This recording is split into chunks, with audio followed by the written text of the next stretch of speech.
Buen día. Hoy veremos la capa física, la segunda unidad. Habíamos iniciado este curso con un texto que corresponde al primer capítulo del texto que vamos a usar como guía.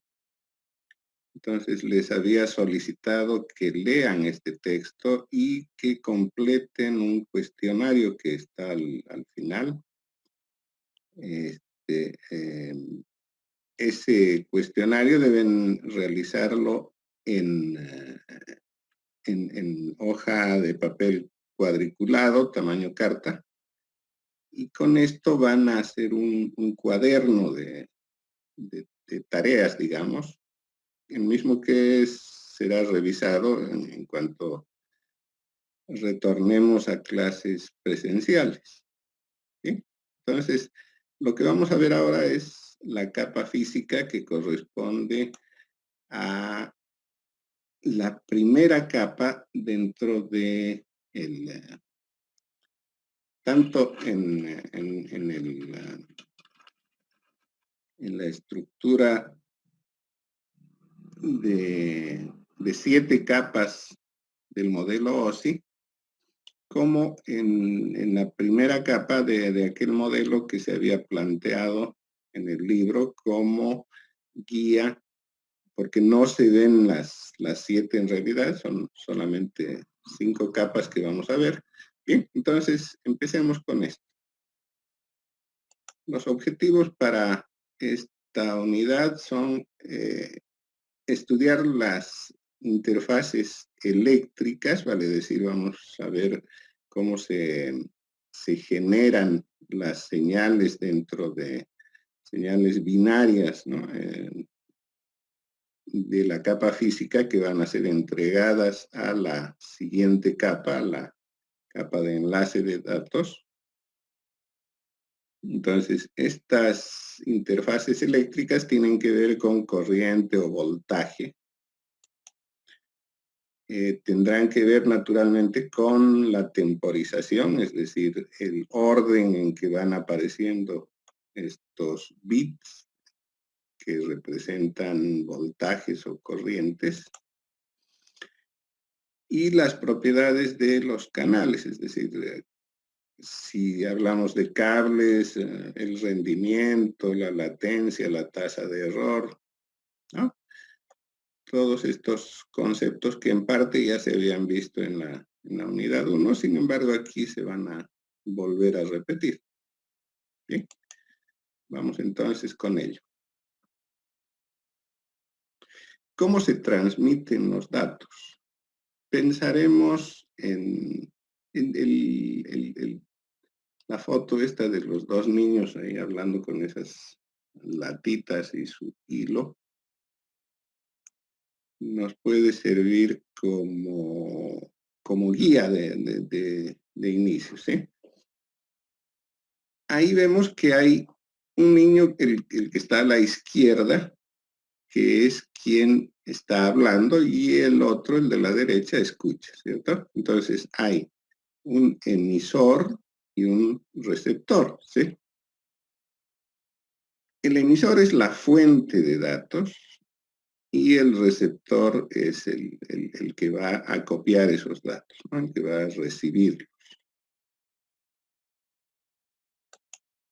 Bien, ahora, en el caso del sistema que queremos esquematizar, la fuente provee datos que pueden ser datos numéricos, binarios, simplemente pueden contener estos imágenes fijas o en movimiento, ¿no?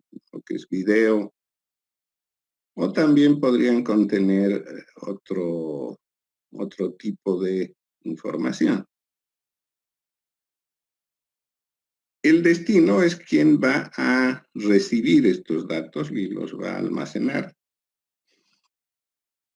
El nexo que une la fuente con el destino, el transmisor con el receptor, lo vamos a denominar canal o medio de transmisión.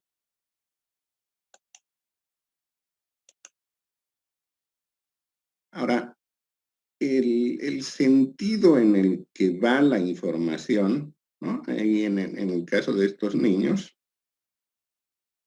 puede, así como están, solamente haber un sentido, ¿sí? Del niño de la izquierda hacia el niño de la derecha.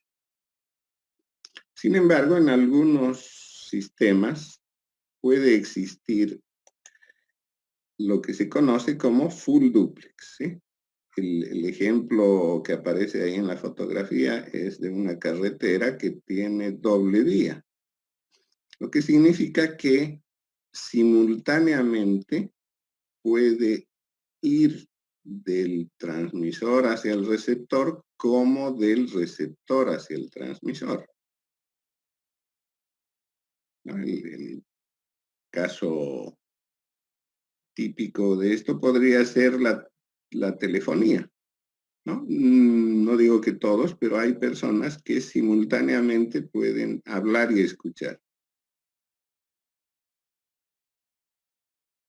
Bien, entonces en ese caso decimos que la transmisión se realiza en modo full duplex.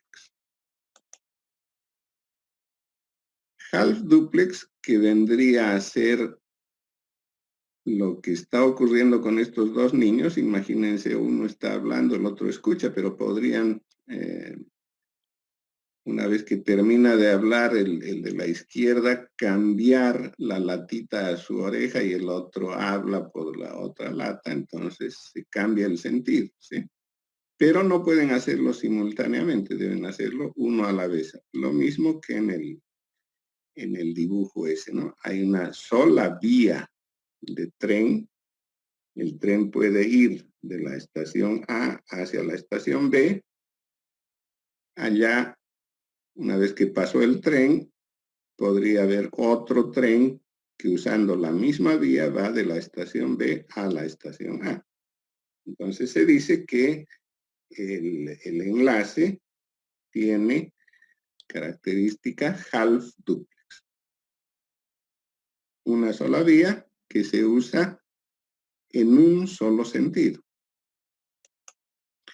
Y finalmente existe también la posibilidad de canales de comunicación que usan modo simplex, es decir, que hay una sola vía. No hay la posibilidad de un sentido contrario en cuanto al sentido en que viaja la información. Un ejemplo común de esto es una estación meteorológica, por ejemplo, ¿no? Yo puedo instalar una estación meteorológica en la punta del cerro. Allá hay sensores que pueden medir temperatura, presión, nivel de lluvia, humedad, etc. Esa información va a ir desde esa unidad, desde esa unidad meteorológica, hacia un centro de acopio, que es una computadora, ¿sí? Una computadora que está instalada en la universidad.